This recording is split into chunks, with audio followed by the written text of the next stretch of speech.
Friday.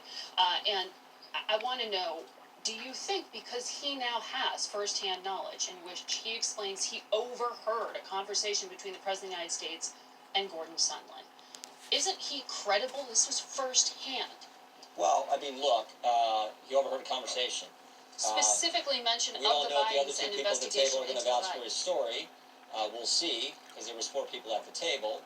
Are they coming to testify, those other That's two? Adam Schiff. Adam Schiff controls the witness list. We gave our list. He doesn't give us the witnesses we want. He can call witnesses anytime he wants. We had to give our list last Saturday. It's one of the many problems and unfairness of this process. So I'm sure Mr. Holmes will get called by the Democrats. He'll come in, and we'll have him under oath in front of the committee, in front of the cameras, and we'll ask him questions, and we'll see how his story holds up. Gordon Sondland, the ambassador to the EU, is an ally of the president. He was a financial donor to the president's campaign. But he's changed his testimony already. Do you think he's credible?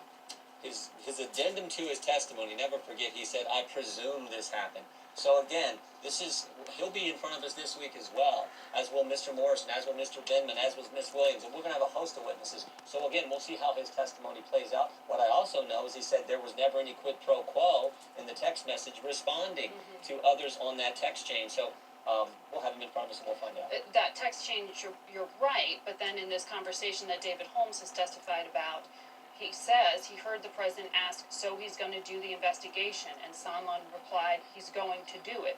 Holmes then said he spoke to Sondland, who told him Trump was interested in the Biden investigation that Mr. Giuliani was pushing. It's interesting you're pushing. talking about all these details from a deposition that hasn't been released that just happened Friday night that we're not supposed to even talk about. This is, again, an example of the unfair process. He'll be under oath. You want him to testify under oath in the public eye? I assume Adam Schiff's going to call him.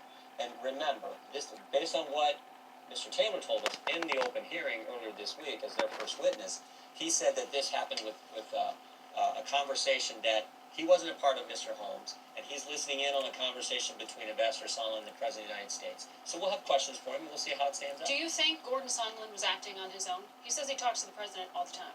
He's a Senate-confirmed ambassador to the European Union. Mr. Volker is a special